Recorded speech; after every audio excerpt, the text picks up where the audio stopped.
अस्सलाम नाज़रीन, मैं हूं असद अली तूर अपने प्रोग्राम असद तूर अनसेंसर्ड में। बिल आखिर सुप्रीम कोर्ट ने प्रैक्टिस एंड प्रोसीजर बिल का फ़ैसला सुना दिया है। हमारे साथ बाखबर सहाफ़ी हसन अयूब मौजूद हैं। थोड़ी सी मैं हाइलाइट्स आपको फ़ैसले की और आज की कार्रवाई की दे दूं, उसके बाद हसन भाई की तरफ चलते हैं और ज़रा पूछते हैं कि इस केस के बारे में वो क्या कहते हैं और इसके अब जो इम्प्लिकेशंस होंगी इस फ़ैसले की वो क्या हैं आने वाले दिनों में। तो वो एक तो आपको पहले फ़ैसला जो शॉर्ट है वो बता दें।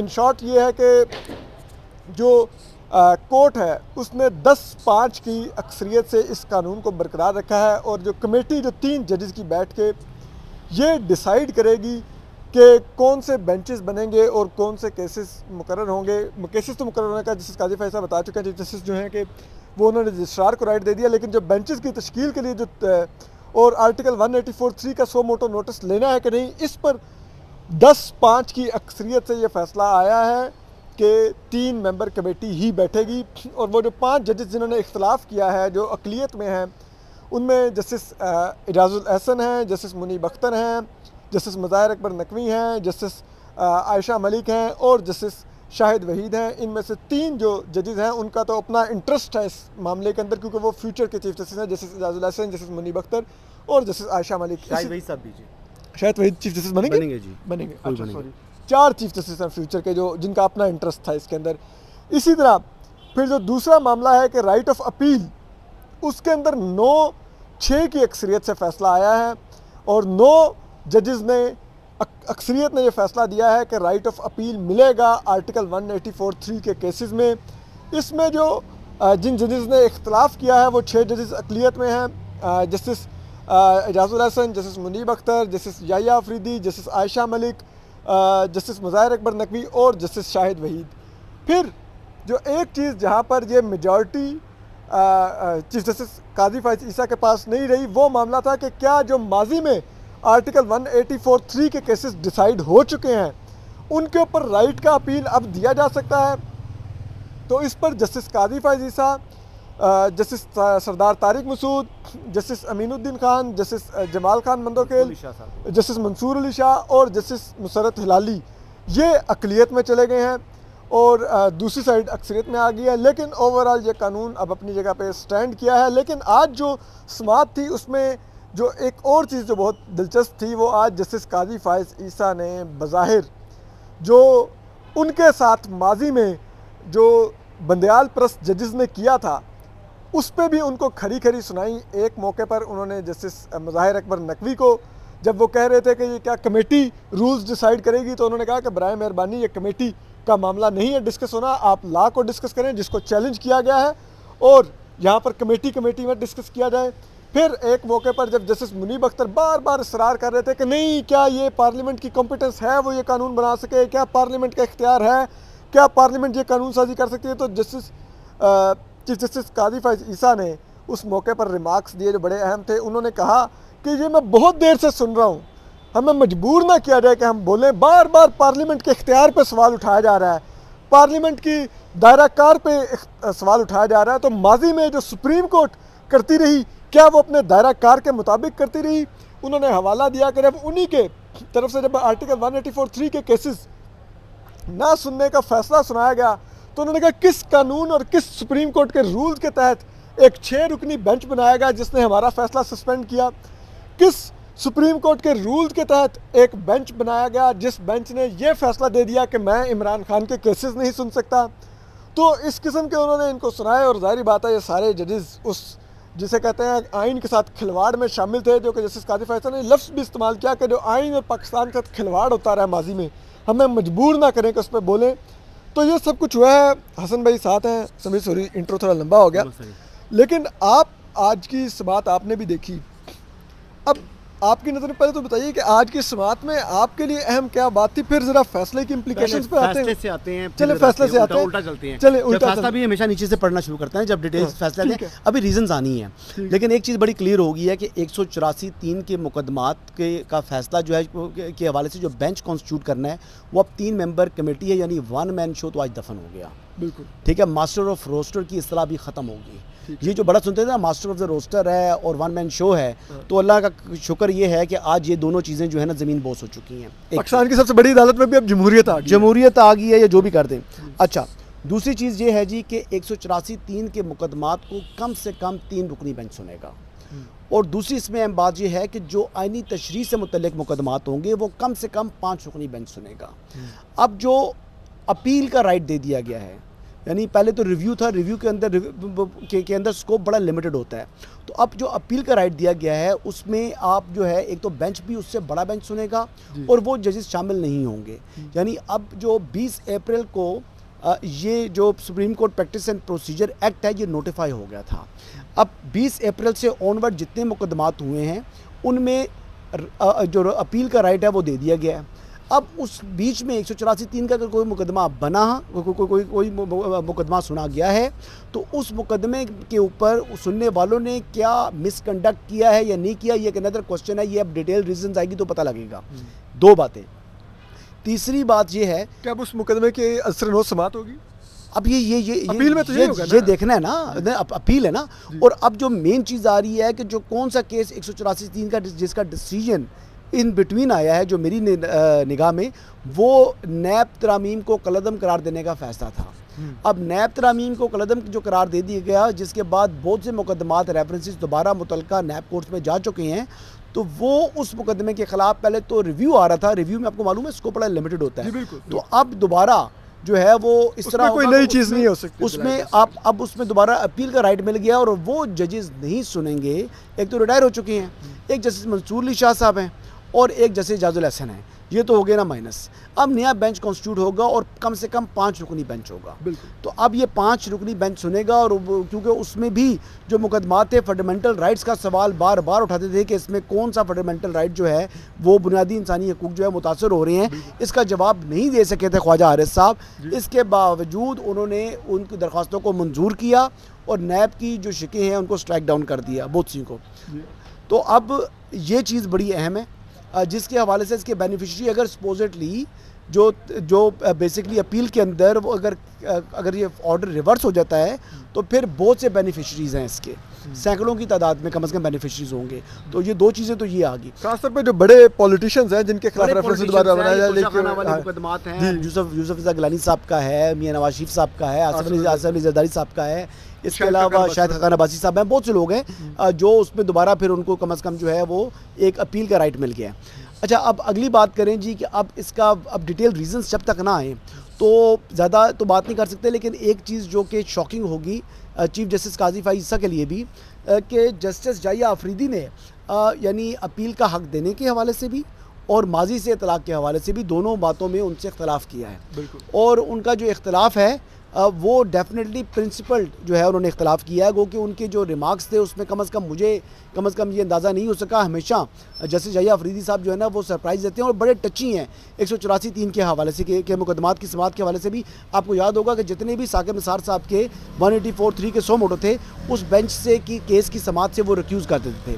तो यानी ये कोई जैसे जाहिया अफरीदी साहब कोई उनके हम ख्याल नहीं बन गए, इवन के इलेक्शन वाले मामले में भी उन्होंने तो वो रिक्यूज़ कर गए। तो उनका बेसिकली एक अपनी सोच है, अपना एक अंदाज़ है और अपने तरीक़ेकार से वो चलते हैं और वो अपने फ़ैसले करते हैं। तो ये एक चीज़ है, लेकिन अक्सरियत जो है वो नहीं हासिल कर सके चीफ जस्टिस जैसे सरदार तारिक मसूद।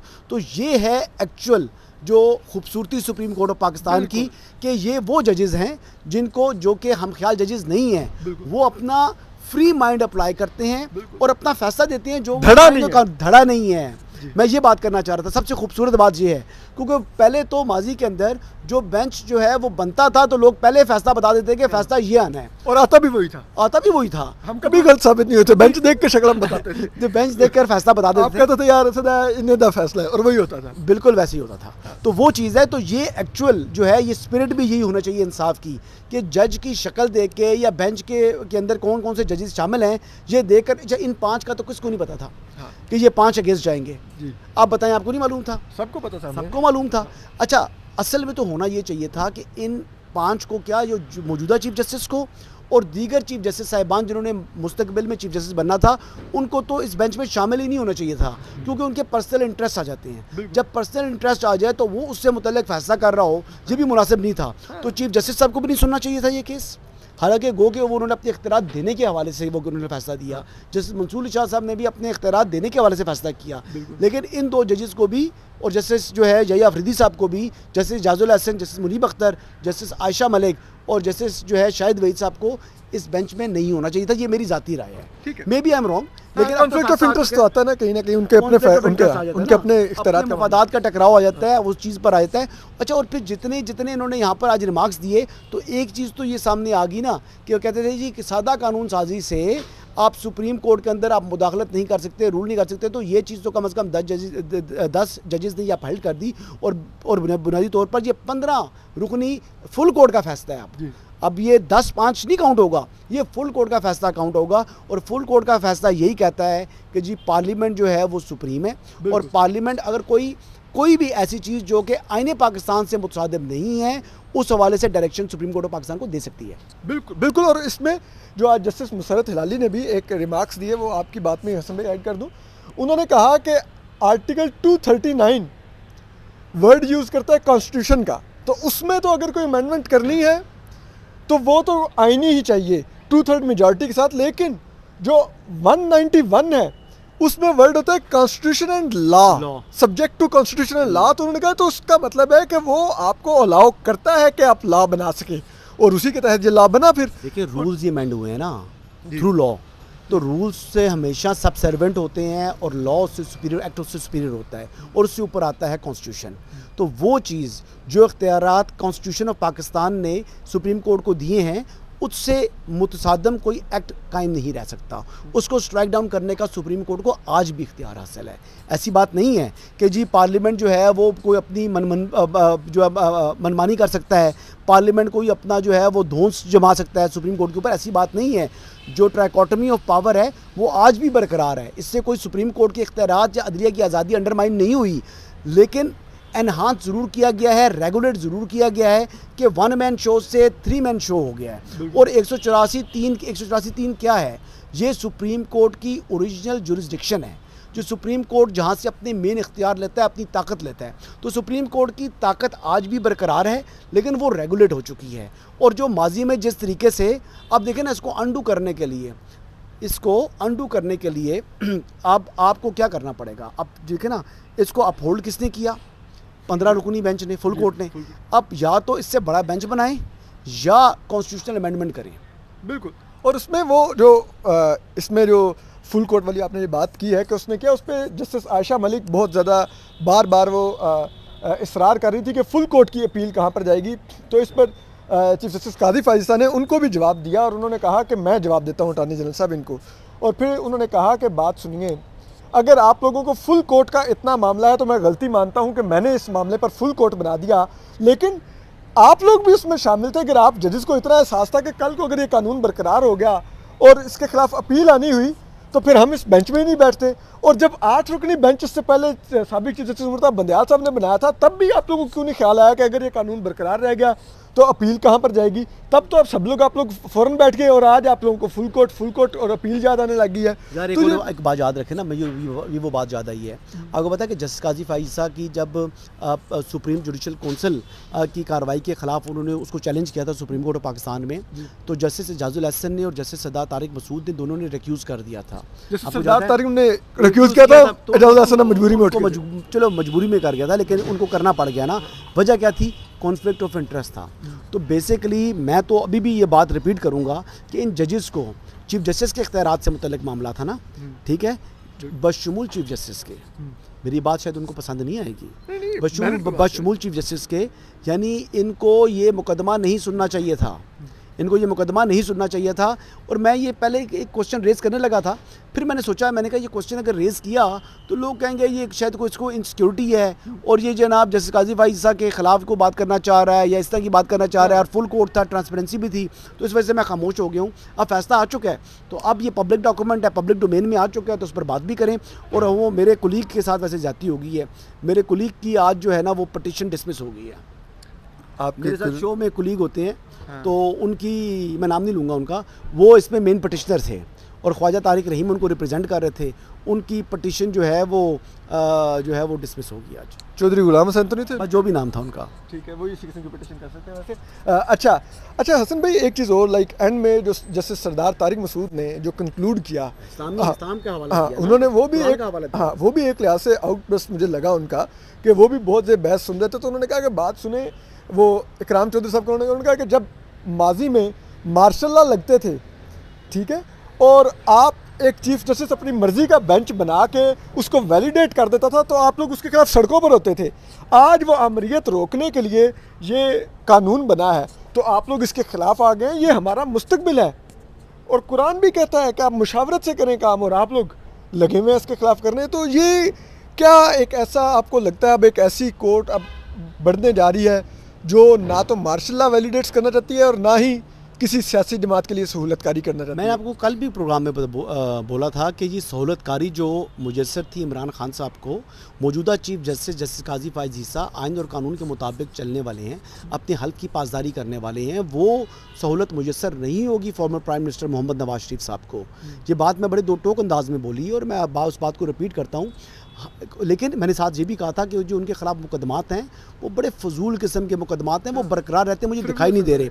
अच्छा, अब इस सूरत हाल के अंदर अब देखिए एक चीज़ जो बड़ी अनफॉर्चुनेट है, जो आज भी बरकरार है, वो इस जो चंद दिन की समात हुई है, मुख्तलिफ समातें हुई हैं प्रैक्टिस एंड प्रोसीजर के हवाले से, कि जजेस के दरमियान धड़ेबंदी जो है, ये इख्तलाफ जो है, वो अब पर्सनल ग्रजेस साफ सामने महसूस हो रहे हैं। एक दूसरे को छोटा दिखाना, एक दूसरे की बात को काटना, ये बड़ा सनप करना और फिर जानबूझकर पॉइंट स्कोरिंग करना, ये बड़ी अनफॉर्चुनेट चीज़ थी।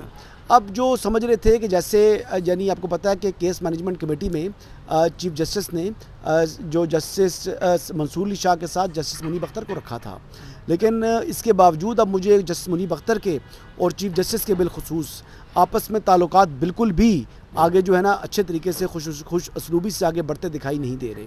ये हालात जो हैं ये इनकी कशीदगी बढ़ चुकी है इस केस की वजह से, और मज़ीद इस केस में रिफ्लेक्ट हो रही थी? नहीं, रिफ्लेक्ट नहीं हो चुकी थी, इस केस में भी कशीदगी हुई है।